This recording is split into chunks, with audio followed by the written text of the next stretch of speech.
नमस्कार साथियों। आज हम उत्तर प्रदेश यूपीएसआई की जो पुलिस परीक्षा हुई थी 2017 में, उसका 13 दिसंबर को जो सेकंड शिफ्ट में पेपर हुआ था वो देखेंगे। इसमें सबसे पहले शुरू करते हैं हिंदी, जिसके 40 प्रश्न हम देखेंगे। तो सबसे पहला है, वह महिला बहुत विद्वान है। देखो, विद्वान है, वाक्य में किस प्रकार की शुद्धि है? विद्वान महिला नहीं होती, पुरुष होता है। महिला क्या होती है? महिला विदुषी होती है। तो यहाँ लिंग गलत है, यानी ऑप्शन नंबर ए। महिला कैसी होनी चाहिए? विदुषी होनी चाहिए। क्वेश्चन नंबर 2 है, महान का विपरीतार्थक शब्द क्या है? महान का विपरीतार्थक, तो महान का विपरीतार्थक क्या होगा? वीर होगा, धीर होगा, तुच्छ होगा या सज्जन होगा? तो महान का विपरीतार्थक होगा तुच्छ। वीर का कायर, सज्जन का दुर्जन, शठ या खल, धीर का अधीर। आगे बढ़ते हैं क्वेश्चन नंबर 3 पर। स्वास्थ्य से डैश समस्याओं के लिए हम दवाओं का सेवन करते हैं और कई उपाय डैश हैं, रिक्त स्थान के लिए उचित विकल्प कौन सा है? तो स्वास्थ्य से जुड़ी समस्याओं के लिए हम दवाओं का सेवन करते हैं और कई उपाय आजमाते हैं, रिक्त स्थान के लिए यही उचित शब्द होगा, option number C. Question number 4 देखते हैं, महादेवी वर्मा का प्रथम काव्य संकलन कौन सा है? तो देखो, महादेवी वर्मा का पहला काव्य संकलन निहार है। छायावादी कवियत्री महादेवी वर्मा को हिंदी के विशाल मंदिर की वीणा पाणी कहा जाता है। क्वेश्चन आ जाएगा, कोई बड़ी बात नहीं है। महादेवी वर्मा का प्रथम काव्य संकलन निहार है, जिसकी रचना सन 1930 ईस्वी में हुई थी। महादेवी वर्मा की अन्य महत्वपूर्ण रचनाएं क्या है? रश्मि, नीरजा, सांदगीत, यामा। यामा तो बहुत फेमस है, बहुत बार आती है क्वेश्चन में यामा, दीपशिखा और सप्तपर्णा। देखो, हैं सभी, ये नीरजा भी है, रश्मि भी है, दीपशिखा भी है, लेकिन पहली पूछा था तो पहली कौन सी होगी? नीरजा। अगला है क्वेश्चन नंबर 5, प्रथम विश्व हिंदी साहित्य सम्मेलन सन डैश में आयोजित किया गया था। जगह और स्थान बताना रिक्त स्थान पर। तो कहाँ? 1975 में नागपुर में आयोजित किया गया था प्रथम हिंदी साहित्य सम्मेलन। अब देखते हैं क्वेश्चन नंबर 6, मेरी जेब में 10 रुपये हैं, वाक्य में प्रयुक्त काल कौन सा है? मेरी जेब में 10 रुपये हैं, इस समय है, पूर्ण है, वर्तमान काल है, पूर्ण वर्तमान काल।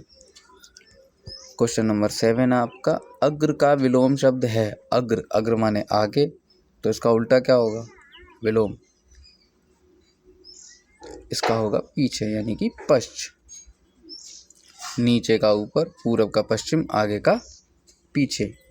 क्वेश्चन नंबर 8 है आपका, लक्ष्मण का एक अन्य पर्यायवाची शब्द है। लक्ष्मण का एक अन्य पर्यायवाची शब्द है, वो है सुमित्रा पुत्र। लक्ष्मण की माता का क्या नाम था? सुमित्रा था, तो इसलिए उन्हें सुमित्रा पुत्र कहा जाता है। लंकेश को रावण के संदर्भ में प्रयोग किया जाता है। शेष शब्द पर्यायवाची दृष्टि से असंगत है, बाकी के सब कैसे? असंगत। दिए गए विकल्पों में सही वाक्य पहचानिए। देखो, दिए हुए विकल्पों में सही वाक्य कौन सा होगा? ऑप्शन नंबर डी होगा आपका, ईमानदारी मनुष्य का श्रेष्ठ गुण है। लक्षण गलत लिखा है यहाँ पर, पहली बात तो। दूसरा, आचरण नहीं है, वो गुण है। तीसरा, व्यवहार भी नहीं है, ईमानदारी एक गुण है। एडजेक्टिव ऑफ क्वालिटी, यानी कि विशेषता जो है वो बता रहा है। अगला क्वेश्चन नंबर 10 में आपको यहाँ 10 से 12 में आपको यहाँ गद्यांश दिया गया है, नैतिकता। गद्यांश एक बार पढ़ लेते हैं। नैतिकता हमारे लिए सामाजिक मानदंड उपस्थित करती है, क्योंकि वह उचित और अनुचित का ज्ञान कराती है। नैतिक नियमों में चरित्र निर्माण की महत्ता पर जोर दिया जाता है और उन्हें मानने वाले कर्तव्य की भावना से प्रेरित होकर व्यवहार करते हैं। नैतिकता का आधार मनुष्य के जीवन मूल्य होते हैं। नैतिकता आचार शास्त्र के बहुत निकट है। नैतिकता से ही धर्म की अवधारणा भी संबंधित है। धर्म अक्सर नैतिक सिद्धांतों का समर्थन करता है। आवश्यक नहीं कि सभी प्रकार के नैतिक व्यवहारों की प्रकृति धार्मिक हो। कई नैतिकता धर्मनिरपेक्ष भी होती हैं, जरूरी नहीं धार्मिक हो, धर्म से अलग भी हो सकते हैं नैतिक व्यवहार। तो सबसे पहला है, गद्यांश में प्रयुक्त आचार शब्द से क्या तात्पर्य है? देखो, आचार व्यवहार एक ही बात है। अगला है क्वेश्चन नंबर 11, नैतिकता धर्म से संबंधित है, क्योंकि यहाँ ये कह रहा है नैतिकता जो है धर्म से संबंधित है, क्योंकि दोनों ही सामाजिक व्याख्याओं से संबंधित है। देखो, नैतिकता भी सामाजिक व्याख्या से संबंधित है और धर्म भी, इसलिए नैतिकता धर्म से संबंधित है। फिर यहाँ लिखा है नैतिकता है। नैतिकता क्या है? नैतिकता आचार शास्त्र है। मोरल वैल्यूज आपका व्यवहार होती हैं, आचार शास्त्र। क्वेश्चन नंबर 13, मेरे को बाजार जाना वाक्य में किस प्रकार की अशुद्धि है? देखो भाई, सर्वनाम गलत है। मेरे को, मुझे बाजार जाना है, ये होता तो ठीक होता। क्वेश्चन नंबर 14 है, निम्न विकल्पों में कौन सा सरोवर का पर्यायवाची शब्द नहीं है? सरोवर का पर्यायवाची शब्द नहीं है। तड़ाग है, सर है, जलाशय है, शतदल नहीं है। सरोवर का पर्यायवाची शब्द शतदल नहीं है। सरोवर के पर्यायवाची शब्द है तालाब, तड़ाग, सर, ताल, पुष्कर आदि। ये सभी पर्यायवाची हैं लेकिन शतदल नहीं है। आगे चलते हैं। अमीर खुसरो का वास्तविक नाम क्या था? देखो, अमीर खुसरो का वास्तविक नाम बहुत बार पूछ लिया जाता है, Abdul Hasan. Option number C. ये निजामुद्दीन औलिया के शिष्य थे। खड़ी बोली के आदि कवि कहे जाते हैं, यानी सबसे पहले प्रारंभिक जो कवि कहे जाते हैं वो अमीर खुसरो ही कहे जाते हैं। उनके गुरु का नाम याद रखना, निजामुद्दीन औलिया। क्वेश्चन नंबर 16 है आपका, लौकिक संस्कृत डैश और डैश अपभ्रंश हिंदी भाषा का उचित विकास क्रम है। रिक्त स्थान के लिए उचित विकल्प चुनो। देखो, लौकिक संस्कृत के बाद आई थी पाली, और पाली के बाद आई थी प्राकृत, और प्राकृत के बाद आई थी अपभ्रंश, जिससे हिंदी भाषा जो आज की भाषा है वो बनी। आगे चलिए, देखिए ये आपका रहा संस्कृत। संस्कृत के बाद आई थी पाली, पाली के बाद प्राकृत, फिर अपभ्रंश, फिर अवहट और फिर हिंदी। घटा शब्द का एक वचन रूप कौन सा है? घटा शब्द का बहुवचन रूप कौन सा है? तो घटा एक वचन है, इसका सही आंसर होगा घटाएं, है ना। मात्रा लगेगी एक ही और उस पर चंद्रबिंदी। क्वेश्चन नंबर 18 आपका क्या कहता है? अलका सरावगी को किस रचना के लिए हिंदी साहित्य अकेडमी का पुरस्कार मिला? तो वो मिला था कली कथा वाया बाईपास, यानी वाया बाईपास। अलका सरावगी को सन 2001 में कली कथा वाया बाईपास उपन्यास पर हिंदी साहित्य अकेडमी पुरस्कार मिला। इनकी अन्य महत्वपूर्ण रचनाएं क्या हैं? कादम्बरी, कोई बात नहीं, एक ब्रेक के बाद इत्यादि। ये सब क्या है? इनकी रचनाएं हैं, अलका सरावगी। क्वेश्चन नंबर 19 है, जहाँ गांठ तहाँ रस नहीं, यह जानत सब कोई, किस अलंकार का प्रयोग हुआ है? भैया इसमें हुआ है श्लेष अलंकार का। प्रस्तुत पंक्ति में श्लेष अलंकार का प्रयोग हुआ है। जहाँ एक शब्द के साथ अनेक अर्थ चिपके रहते हैं वहाँ श्लेष अलंकार होता है। यहाँ गांठ के दो अर्थ हैं, पहला गन्ने का कड़ा भाग और दूसरा है अविश्वास। गन्ने की गांठ रसीन होती है, उसी प्रकार यदि किसी संबंध में अविश्वास का बीज पड़ जाए तो वह भी रसीन हो जाता है।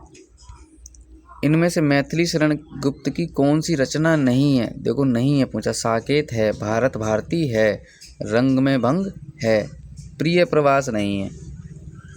मैथिली शरण की प्रिय प्रवास रचना नहीं है ना। और कौन कौन सी हैं? झंकार है, द्वापर है, जयद्रथ वध है। जयद्रथ वध बहुत पूछी जाती है, पंचवटी भी बहुत पूछी जाती है, तो ये याद रखना। उसके बाद है लकीर का फ़कीर। लकीर का फ़कीर मुहावरे का शाब्दिक अर्थ क्या है? लकीर का फरीक माने यानी कि फ़कीर वही पुराने डर्रे पर चलने वाला, पुरानी परिपाटी पर चलने वाला। ऑप्शन नंबर ए।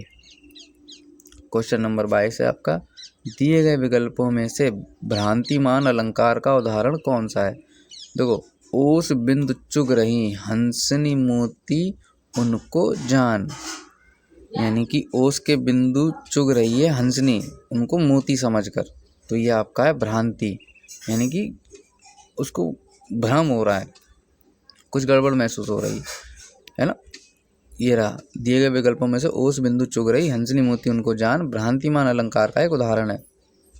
जहाँ समता के कारण उपमेय में उपमान का भ्रम हो जाए वहाँ भ्रांतिमान का अलंकार होता है, यानी भ्रम हो रहा है। क्वेश्चन नंबर 23 है, भारतेंदु हरिश्चंद्र द्वारा संपादित पत्रिका इनमें से एक नहीं है। जो भारतेंदु हरिश्चंद्र ने पत्रिका संपादित की थी तो नहीं है, तो कौन सी होगी? आनंद कादम्बिनी नहीं होगी। क्यों? क्योंकि इसे बद्री नारायण चौधरी जी ने प्रकाशित किया था। हरिश्चंद्र मैगजीन है, कवि वचन सुधा है, बाल बोधनी है।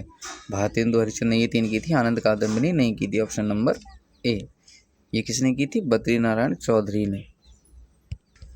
क्वेश्चन नंबर 24 देख लेते हैं, दिए गए विकल्पों में से अनुप्रास अलंकार का उचित उदाहरण। अनुप्रास अलंकार का देखो, सारंग ले सारंग चली, नव जीवन दो घनश्याम हमें, अब जीवन में नहीं जीवन है, और डी है कानन कठिन भयंकर भारी। तो आंसर क्या होगा? ऑप्शन नंबर डी, कानन कठिन भयंकर भारी में अनुप्रास अलंकार का प्रयोग हुआ है। किसी पंक्ति में वर्णों की आवृत्ति को ही अनुप्रास अलंकार कहा जाता है। आवृत्ति का अर्थ किसी वर्ण का एक से अधिक बार आना, यानी कि बार बार एक ही वर्ण आए। वर्ण का कबूतर का वहाँ पे बहुत प्रयोग हुआ है। अगला है क्रय। क्रय का विपरीतार्थक क्या होगा? क्रय का विपरीतार्थक विक्रय होगा। बिक्री का खरीद होता है, खेद का सम्मान होता है, विक्रय का क्रय। अगला है क्वेश्चन नंबर 26, हिंदी का मानक रूप किस भाषा से विकसित हुआ है? हिंदी का मानक रूप इस समय वो कौन सा? खड़ी बोली से। हिंदी का मानक रूप खड़ी बोली से विकसित हुआ है। पूर्वी हिंदी के अंतर्गत विकसित बोलियां कौन सी हैं? अवधी, बघेली और छत्तीसगढ़ी। उसके बाद क्वेश्चन नंबर 27 है, वे तुम सम तुम उन सम स्वामी में अलंकार का कौन सा रूप है? तो इसमें है उपमा। प्रस्तुत पंक्ति में उपमा अलंकार है। क्यों? कि जब एक ही वाक्य में उपमेय और उपमान के साम्य को समान धर्म के आधार पर प्रतिपादित किया जाए, वहाँ उपमा अलंकार होता है। यहाँ स्पष्टतः प्रजा और स्वामी के मध्य समता प्रकट की जा रही है, यानी क्या? एक समान कर दिया जाए, एक जैसा, तो वहाँ उपमा अलंकार आ जाएगा। क्वेश्चन नंबर 28 है आपका, गरीब के घर में गुणवान व्यक्ति, दिए गए विकल्पों में मुहावरे का अर्थ। गरीब के घर में गुणवान व्यक्ति, मुहावरा क्या होगा? अर्थ तो दिया ही है, मुहावरा पूछा है, तो इसमें मुहावरा होगा गुदड़ी का लाल। गरीब के घर में गुणवान व्यक्ति इस घर से संबंधित है। सटीक मुहावरा क्या है? गुदड़ी का लाल। अन्य मुहावरों के अर्थ देख लो, आंख का तारा यानी अत्यंत प्रिय, अंधेरे घर का उजाला यानी दरिद्र के घर गुणवान की युक्ता आशा की किरण होती है, अंधे की लकड़ी होना यानी एकमात्र सहारा होना। आंख का तारा एक बहुत प्यारा। क्वेश्चन नंबर 30 है आपका, मौसम आज कुछ सुहावना सा है, वाक्य में सुहावना शब्द किसका परिचायक है? तो भाई सुहावना शब्द किसका परिचायक है? फटाफट देख लो। सुहावना शब्द क्या है? विशेष्य है, विशेषण है, क्रिया विशेषण है या संज्ञा है? देखो, सुहावना जो है उस दिन की विशेषता बताता है, विशेषता जो बताता है उसे विशेषण कहते हैं, है ना। उसके बाद क्वेश्चन नंबर 31 है आपका, कि अगुआ बनकर डैश दिखाने वाला प्रथम पथ प्रदर्शक कहलाता है। रिक्त स्थान के लिए उचित शब्द क्या होगा? अगुआ बनकर रास्ता दिखाने वाला व्यक्ति पथ प्रदर्शक कहलाता है। क्वेश्चन नंबर 32 है आपका, कवि शब्द किस शब्द का एक वचन है? कवि, भाई कवि शब्द किस शब्द का एक वचन है? बहुवचन क्या होगा? कवि वृंद, यानी कि ऑप्शन नंबर ए। जब बहुत सारे होते हैं तो उन्हें बोलते हैं कवि वृंद। और देख लो, यहाँ पाठक का पाठक गण हो जाएगा, स्त्री का स्त्रीजन हो जाएगा, नारी का नारी वृंद हो जाएगा, अधिकारी का अधिकारी वर्ग हो जाएगा, आपका आप लोग हो जाएगा। क्वेश्चन नंबर 33 है, मोहन पिताजी को पत्र लिख रहा है, वाक्य में क्रिया का डैश भेद प्रयुक्त हुआ है, रिक्त स्थान के लिए उचित विकल्प कौन सा है? तो देखो, यहाँ पर इसमें जो क्रिया प्रयुक्त हुई है ना, क्रिया का भेद क्या? लिख रहा है। क्रिया क्या है? लिख रहा है। अब लिखना यहाँ पर कौन सी क्रिया? देखो, जब भी आप वाक्य से सवाल पूछो कि क्या, और आपको उत्तर मिल जाए तो वो सकर्मक क्रिया है, और आपने सवाल पूछा कि क्या और उत्तर नहीं मिला तो अकर्मक क्रिया है। यहाँ पर सीधा सिंपल सा कह रहा है कि मोहन पिताजी को पत्र लिख रहा है। हम सवाल पूछेंगे कि क्या लिख रहा है, तो आंसर मिल रहा है कि भैया पत्र लिख रहा है, तो इसका मतलब ये कैसी क्रिया है? सकर्मक क्रिया। अगर आंसर नहीं मिलता तो अकर्मक होती। क्वेश्चन नंबर 34 है, पत्ती शब्द का बहुवचन रूप कौन सा है? तो पत्ती को कहते हैं पत्तियाँ, पत्ते नहीं पत्तियाँ। क्वेश्चन नंबर 35 है, विप्र शब्द का समानार्थी क्या है? विप्र शब्द का समानार्थी शब्द है ब्राह्मण, है ना। भूदेव, पुरोहित, महिषुर, द्विज आदि। क्वेश्चन नंबर 36, धावक तेज गति से दौड़ते हैं, वाक्य में तेज गति क्रिया विशेषण का कौन सा भेद है? क्रिया विशेषण तेज गति है, देखो स्थानवाचक नहीं होगा, कालवाचक नहीं होगा, टाइम थोड़ी पता चल रहा है, रीतिवाचक नहीं होगा, परिमाणवाचक है। गति कैसी है? तेज है, तो ये परिमाणवाचक है, धीमी, तेज। आगे बढ़ते हैं। क्वेश्चन नंबर 37 है आपका कि सप्ताह में 7 दिन होते हैं। प्रस्तुत वाक्य में दिन शब्द क्या है? देखो दिन यहाँ पर पुल्लिंग है। दिन शब्द कैसा है? पुल्लिंग। क्वेश्चन नंबर 38 है आपका ईश्वर की माया लोकोक्ति को पूर्ण करने हेतु उचित विकल्प कौन सा है? ईश्वर की माया डैश, कहीं धूप कहीं छाया, हे प्रभु तेरी माया कहीं धूप कहीं छाया। क्वेश्चन नंबर 39 दिए गए विकल्पों में से उचित एवं शुद्ध वाक्य पहचानिए। देखो शुद्ध क्या, आजकल शिक्षा को बड़ा महत्व दिया जा रहा है, बिल्कुल है, ये शुद्ध वाक्य है आपका। दूसरा, व्यास पुरस्कार से सम्मानित उपन्यास ना भूतो न भविष्यति किस लेखक की रचना है? प्रसिद्ध रचना है नरेंद्र कोहली की, ना भूतो न भविष्यति। ये थे आपके हिंदी के 40 प्रश्न। अब हम देखेंगे जीके के, जिसमें आपकी मूल विधि, संविधान और सामान्य ज्ञान आता है। क्वेश्चन नंबर 41 है भारत की समेकित निधि में से राज्यों के बीच राजस्व की अनुदान सहायता को नियंत्रित करने के सिद्धांतों पर कौन राष्ट्रपति से सिफारिश करता है? तो देखो भाई, निधि से संबंधित जो भी काम करेगा वो वित्त आयोग करेगा, राष्ट्रपति जी से जो भी सिफारिश करेगा, है ना। वित्त आयोग भारत की समेकित निधि में से राज्यों के बीच राजस्व अनुदान सहायता को नियंत्रित करने के सिद्धांतों का राष्ट्रपति जी से सिफारिश करता है। वित्त आयोग का गठन कब हुआ था? अनुच्छेद 280 के तहत प्रत्येक 5 वर्ष पर किया जाता है। ये उस समय का 2017 का, ये भी नहीं देखेंगे, ये अभी गड़बड़ है ना। भारत में वित्त आयोग की स्थापना 1951 में हुई थी। इसके प्रथम अध्यक्ष कौन थे? केसी न्योगी। क्वेश्चन नंबर अगला 42 भूमि अधिग्रहण, पुनर्वास और पुनर्स्थापन अधिनियम 2013 में उचित मुआवजा और पारदर्शिता का अधिकार डैश ने डैश के भूमि अधिग्रहण अधिनियम की जगह ले ली। तो देखो 2013 ने किसकी जगह ली, वो ये कह रहा है। तो 2013 ने 1894 वाले की जगह ली।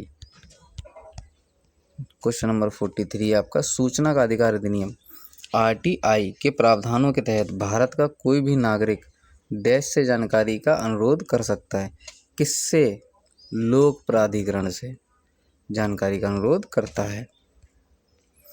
सूचना का अधिकार अधिनियम के प्रावधानों के तहत भारत का कोई भी नागरिक लोक प्राधिकरण से जानकारी का अनुरोध कर सकता है। सूचना का अधिकार अधिनियम 15 जून 2005 को अधिनियमित किया गया था। बहुत बार पूछा है कि आरटीआई कब आया था, तो याद रखिएगा 15 जून 2005 को अधिनियमित किया गया और 12 अक्टूबर 2005 को इसे पूरे भारत में, जम्मू कश्मीर को छोड़कर पूरे भारत में लागू कर दिया गया था। 12 अक्टूबर को लागू हुआ, अधिनियमित हुआ 15 जून 2005 को, यानी कि राष्ट्रपति जी के साइन हो गए थे। क्वेश्चन नंबर 44 निम्न में से कौन से मामले निजी प्रकृति के मुकदमे का अंतर्गत आते हैं? भैया पर्सनल मैटर कौन कौन से मामले हैं? मेडिकल या इंजीनियरिंग कॉलेज में प्रवेश आपका पर्सनल मामला है, सही बात है। मकान मालिक किराएदार के बाद, ये पर्सनल कैसे हुआ? हाँ, 2 लोगों के बीच का हो सकता है ना। खाद्य अपमिश्रण से संबंधित, ये नहीं होगा पर्सनल, इसमें तो सरकार आएगी खाद्य अपमिश्रण में। तो ए और बी, ऑप्शन नंबर डी, ए और बी। क्वेश्चन नंबर 45 है इस यातायात प्रतीक का क्या मतलब है? इस यातायात प्रतीक का मतलब क्या है कि भैया ऊंचाई सीमा 3.5 मीटर, जो इसकी हाइट है वो कितनी है? 3.5 मीटर। क्वेश्चन नंबर 46 निम्न में से कौन सा संसद द्वारा बनाए गए कानूनों की हद के संदर्भ में सही है? तो ऑप्शन पढ़ लेते हैं फटाफट। ऑप्शन नंबर ए है आपका संसद पूरे भारत या इसके किसी भी हिस्से के लिए कानून बना सकती है, बात ठीक है। दूसरा, संसद के नियम भारतीय नागरिकों और दुनिया के किसी भी हिस्से में उसकी संपत्ति पर लागू होते हैं। हाँ, अगर भारत की संपत्ति है तो बिल्कुल लागू होते हैं। ऑप्शन नंबर, अब ये ए और बी दोनों, भैया दोनों आते हैं, ए भी आता है और बी भी आता है, दोनों ही है। Option number D. Question number 47 आपका क्या कहता है? किसी व्यक्ति को भारत के एक नागरिक के रूप में मान्यता प्रदान करना भारत के संविधान के डैश के अधीन है। देखो मान्यता भारत के नागरिक के रूप में, और नागरिक कहाँ से आती है? 5 से 11 में। तो सीधी सी बात है 5 से 11 के अधीन होगा। 11 के बाद फिर 12 से 35 तक आपके आ जाते हैं, 12 से 34 तक। आपके मूल अधिकार आ जाते हैं और उसके बाद आपके नीति निर्देशक तत्व आ जाते हैं 51 तक।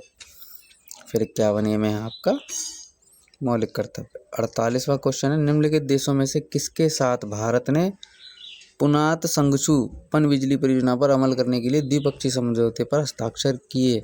देखो भाई, उस समय का करंट का क्वेश्चन है भूटान।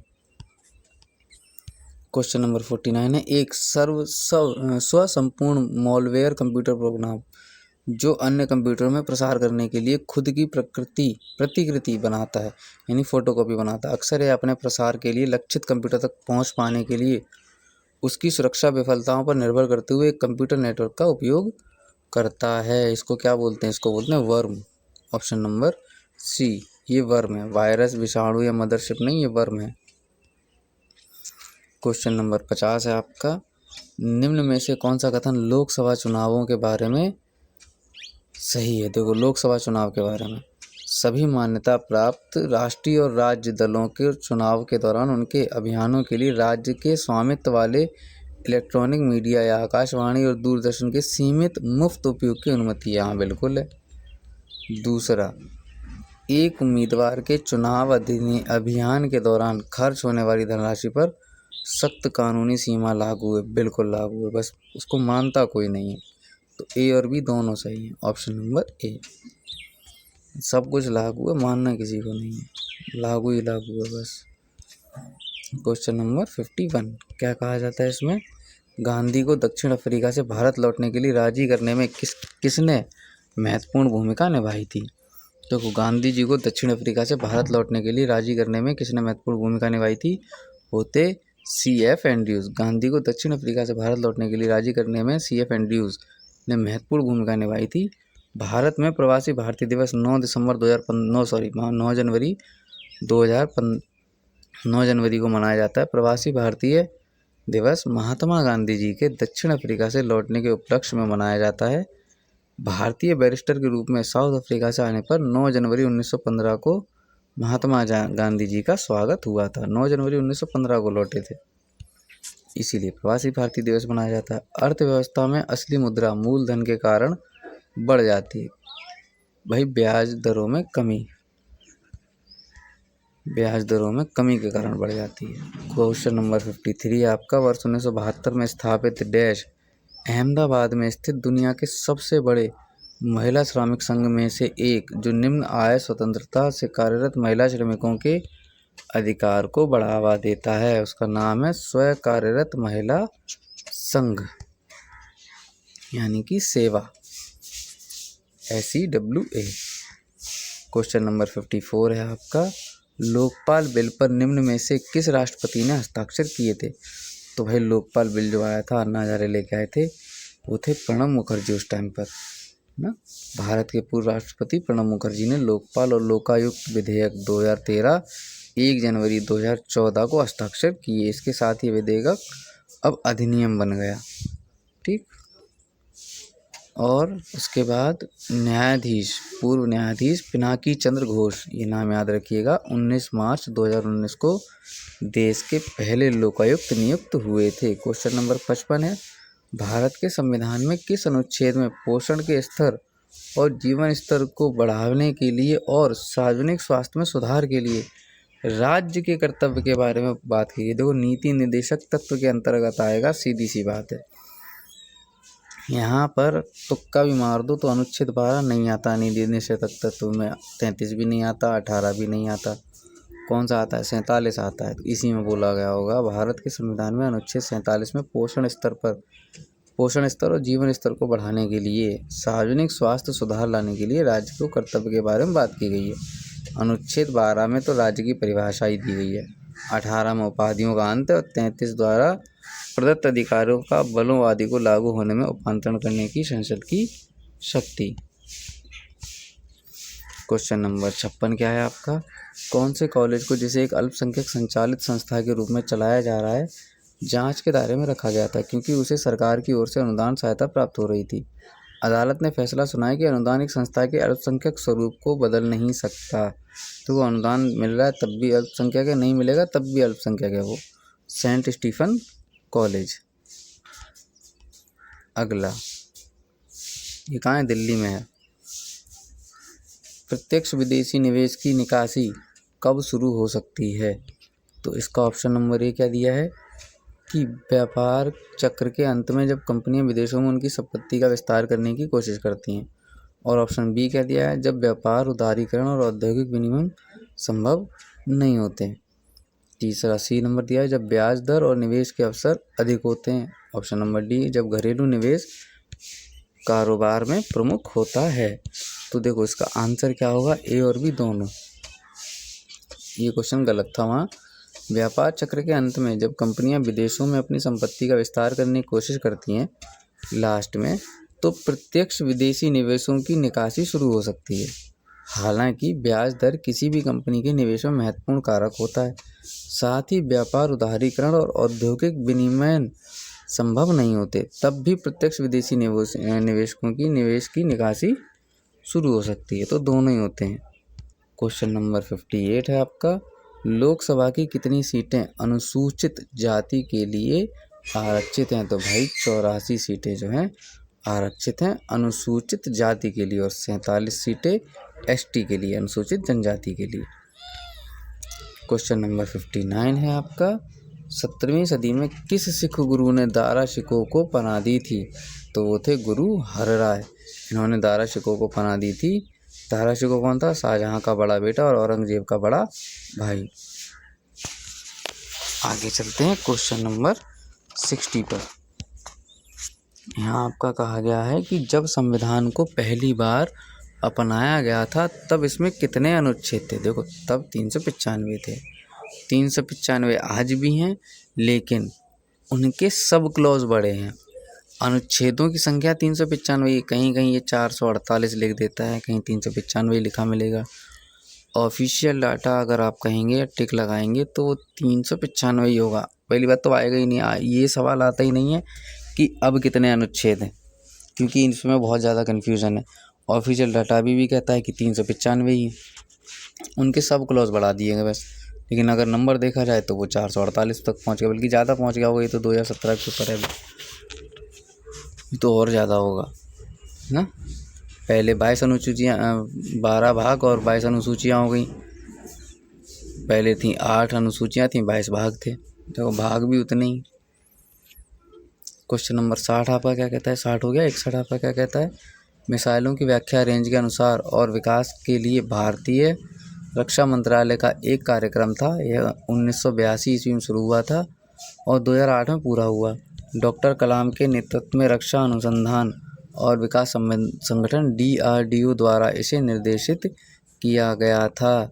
वो था एकीकृत निर्देशित मिसाइल विकास कार्यक्रम। क्वेश्चन नंबर 62 आपका क्या कहता है? केंद्र में संघ कार्यपालिका में डैश होते हैं। देखो संघ कार्यपालिका में राष्ट्रपति होते हैं, और कौन होता है? उपराष्ट्रपति भी होते हैं, प्रधानमंत्री भी होते हैं। लोकसभा अध्यक्ष संघ कार्यपालिका में नहीं होते। तो ऑप्शन नंबर क्या होगा इसका? ए, बी और डी। क्वेश्चन नंबर 63 है आपका, खाड़ी प्रवाह एक महासागरीय धारा है। निम्नलिखित महासागरों में किस में होती है? खाड़ी प्रवाह जो कि एक महासागरीय धारा है, किस में होती है? तो देखो भाई, ये अंध महासागर यानी कि अटलांटिक महासागर में होती है ना। खाड़ी प्रवाह यानी कि ड्रिफ्ट गल्फ स्ट्रीम नाम आपने अच्छे से सुना होगा। गल्फ स्ट्रीम होती है, कहाँ होती है? अटलांटिक महासागर में।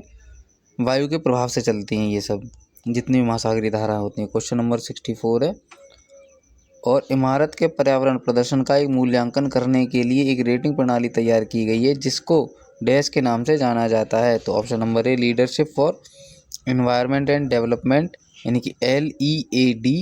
उसके बाद ऑप्शन नंबर बी है, leadership in energy and environmental design LEED। Option number C है आपका, electronic device description language. Option number D है आपका, leadership in energy and design approach LEDA। तो भैया सही आंसर क्या है? ऑप्शन नंबर बी, इमारत के पर्यावरण प्रदर्शन का मूल्यांकन करने के लिए रेटिंग प्रणाली तैयार की गई है, जिसको leadership in energy and environmental design LEED के नाम से जाना जाता है। क्वेश्चन नंबर 65 है आपका, एक अच्छी तरह से सड़े पौधे और पशु अवशेष कौन सी खाद का एक प्रकार हैं? तो भाई इनको कहते हैं compost, option number B. Question number 66, निम्नलिखित राज्यों में किसने वर्ष 2016 के लिए भारतीय खाद्य एवं कृषि परिषद का सर्वश्रेष्ठ औद्योगिक राज्य पुरस्कार जीता? ये उस समय की बात है, करंट का क्वेश्चन है, हरियाणा जीता था, इसको ही छोड़ दो। क्वेश्चन नंबर 67, वित्तीय वर्ष 2016-17, ये भी करंट अफेयर का है, इसको भी छोड़ दो, ऑप्शन नंबर ए है इसका। पहुंचने के लिए सकल आय में कितनी राशि की चिकित्सा व्यय कटौती के रूप में दावा किया जा सकता है? तो भाई वो है 15,000। क्वेश्चन नंबर 68 देख लो, आंत में मौजूद सूक्ष्म जीव गट फ्लोरा द्वारा कौन से विटामिन का उत्पाद किया जाता है? ये साइंस का क्वेश्चन, विटामिन के, यानी कि आंत में मौजूद जो गट फ्लोरा सूक्ष्म जीव होता है वो विटामिन के का उत्पादन करता है।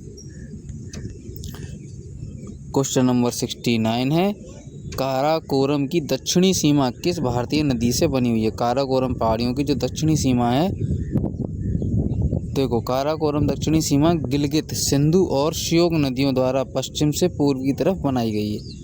गिलगित नदी, सिंधु नदी और श्योक नदी जो हिमालय सीमा के उत्तर पश्चिम छोर से सीमा को अलग करता है। इसके उत्तर पश्चिम कोने में, उत्तर और पश्चिम कोने में यानी इस वाले कोने में पामीर का पठार स्थित है, और गिलगित नदी जम्मू कश्मीर के लद्दाख क्षेत्र में बहने वाली सिंधु नदी की सहायक नदी है, तो वो काराकोरम की दक्षिणी सीमा बनाती है गिलगित नदी। क्वेश्चन नंबर 17 है, 2011 की जनगणना के अनुसार 6 धार्मिक अल्पसंख्यक समुदाय भारत की जनसंख्या के लगभग कितने प्रतिशत का गठन करते हैं? अल्पसंख्यक समुदाय, तो क्या आंसर होगा? ऑप्शन ए 22.50%, या 21%, या 17.50%, या 19.50%। तो इसका सही आंसर होगा वो होगा 2011 की जनगणना के अनुसार जो अल्पसंख्यक समुदाय हैं यानी कि मुस्लिम, सिख, ईसाई, बौद्ध, पारसी और जैन, ये लगभग 19.5%, 19.5% सब मिलकर जनसंख्या का प्रतिनिधित्व करते हैं। और इनमें भी सबसे कम कौन सा है? जैन धर्म। क्वेश्चन नंबर 71, निम्नलिखित में से कौन सा समवर्ती सूची का एक हिस्सा है? तो देखो समवर्ती सूची का हिस्सा क्या है? रेलवे नहीं, ये सेंट्रल में ही आता है। कृषि, आय पर कर, ये आपका राज्य सूची में आता है। सी, शेयर बाजार और वायदा बाजार, ये आपका सेंट्रल का है, केंद्र सरकार का। बचा कौन सा? डी, दिवालियापन और ऋण शोधन क्षमता, ऑप्शन नंबर डी, ये आपका हुआ समवर्ती सूची का। ठीक, अब क्वेश्चन नंबर 72 है आपका, भारतीय पुलिस सेवा IPS के लिए नियंत्रक प्राधिकारी डैश होते हैं? तो भाई नियंत्रण कौन करता है? गृह मंत्रालय करेगा, IPS है तो जाहिर सी बात है। क्वेश्चन नंबर 73 है, निम्नलिखित में से कौन सा एक राज्य की उधार लेने की शक्ति के संबंध में सही है? देखो राज्य जो है उधार लेने की शक्ति के संबंध में यह है, भारत के बाहर से उधार नहीं ले सकता, सही बात है। दूसरा, विशिष्ट शर्तों के अधीन राज्य को राज्य के राजस्व की जमानत पर भारत के भूभाग में से ही उधार लेने का अधिकार होगा, बिल्कुल सही बात है। ये दोनों ही ऑप्शन नंबर बी 1 और 2 दोनों ही राज्य के उधार लेने की शक्ति के बारे में सही है। 293 में ये कथन आता है, यह भारत के बाहर से उधार नहीं ले सकता तथा विशिष्ट शर्तों के अधीन राज्य को राजस्व की जमानत पर भारत के भूभाग में से ही उधार लेने का अधिकार होगा। क्वेश्चन नंबर 74, इनमें से कौन सा एक स्टोरेज डिवाइस नहीं है? देखो कंप्यूटर का क्वेश्चन है, storage device. Magnetic tape storage device होता है, फ्लैश ड्राइवर या पेन ड्राइव जिसे कहते हैं वो भी आपका एक स्टोरेज डिवाइस होता है। हार्ड ड्राइव कंप्यूटर के अंदर होती हैं, ज़्यादातर लगी होती हैं पहले से ही, वो भी आपका स्टोरेज डिवाइस है। मॉडेम आपका कंप्यूटर को इंटरनेट चलाने का काम आता है कंप्यूटर में। क्वेश्चन नंबर 75, जानवरों की निम्नलिखित प्रजातियों में से किसका अपने प्राकृतिक निवास स्थान के साथ ठीक से मेल नहीं किया गया? तो देखो भारतीय गैंडा असम में पाया जाता है, बिल्कुल ठीक। बाघ जो हैं बंगाल में पाए जाते हैं, बिल्कुल सही। हाथी कर्नाटक, तमिलनाडु, केरल के वर्षा वनों में, बिल्कुल सही है। शेर हिमालय में नहीं, शेर गुजरात में पाए जाते हैं, ऑप्शन नंबर डी गड़बड़ है आपका। क्वेश्चन नंबर 76, डैश सूत्र भारत के राज्य ने योजनाओं के लिए केंद्रीय सहायता के आवंटन का निर्धारण करने के लिए 1969 में विकसित हुआ था? इस सूत्र को चौथी और पाँचवीं पंचवर्षीय योजनाओं के दौरान योजना सहायता के वितरण के लिए अपनाया गया था। इसका नाम क्या था? गॉडगिल वाला, गॉडगिल सूत्र। योजनाओं की बात हो रही पंचवर्षीय योजनाओं की, चौथी और पाँचवीं पंचवर्षीय योजनाओं की। क्वेश्चन नंबर 77 है आपका, काली स्याही में मौजूद अलग अलग रंगों के रंजक को अलग करने के लिए किस तकनीक का प्रयोग किया जाता है? तो भैया वो है वर्ण लेखन। काली स्याही में अलग अलग रंगों के रंजक को अलग करने के लिए वर्ण लेखन तकनीक का प्रयोग किया जाता है। क्वेश्चन नंबर 78 है आपका 78, भारतीय दंड संहिता के अनुसार निम्नलिखित निष्कर्ष में से कौन सा सही होगा? पहला, ए एक छड़ी से जेड को 50 बार मारता है। यदि एक प्रहार के लिए 1 साल की सजा है तो ए को सजा में 50 साल का कारावास होगा। जी नहीं, बिल्कुल नहीं होगा, ये गलत है। उसको 1 साल का ही कारावास होगा, चाहे वो 1 बार मारे, चाहे 50 बार मारे, चाहे 500 बार मारे। दूसरा क्या कहता है, जब ए जेड को मार रहा है और वाई हस्तक्षेप करता है और ए जानबूझकर वाई को भी मारता है, तो ए जेड को स्वेच्छा से चोट पहुंचाने के लिए, सजा के लिए, और वाई को मारने के लिए एक अन्य सजा के लिए उत्तरदायी होगा। बिल्कुल बात सही है, वो दोनों के लिए उत्तरदायी होगा, ए के लिए भी और बी के लिए। तो ऑप्शन नंबर केवल 2 सही है, ये दूसरा कथन सही है इसका, यानी ऑप्शन नंबर कौन सा होगा आपका? सी, दूसरा कथन सही है। अगला देखते हैं क्वेश्चन नंबर 79 क्या कहता है आपका? LPG यानी कि उदारीकरण, निजीकरण और वैश्वीकरण में काला प्रकरण सिरिसिल त्रासदी किसके साथ जुड़ा हुआ है? सिरिसिल त्रासदी ये आपका जुड़ा है तेलंगाना के साथ। तेलंगाना में कहाँ? करीमनगर जिले में पावर लूम पर संकट के साथ जुड़ा हुआ है। तेलंगाना राज्य की स्थापना 2014 को हुई थी। वर्तमान समय तेलंगाना के मुख्यमंत्री नहीं, उस समय के थे, ये अभी के नहीं। आगे बढ़ते हैं। क्वेश्चन नंबर 80 है, निम्नलिखित में से कौन सा भारत में मतदाता सूची के बारे में सही है? देखो, मतदाता सूची के बारे में, मुद्रित मतदाता सूची और इस सूची की CD आम जनता को बिक्री के लिए उपलब्ध है, बिल्कुल है। दूसरा, मतदाता सूची के हर संशोधन के बाद राष्ट्रीय और राज्य दलों को ये मुफ्त प्रदान की जाती है, ये भी बात सही है। तो ऑप्शन नंबर डी, ए और बी दोनों ही बातें ठीक है। ये तो हो गया आपका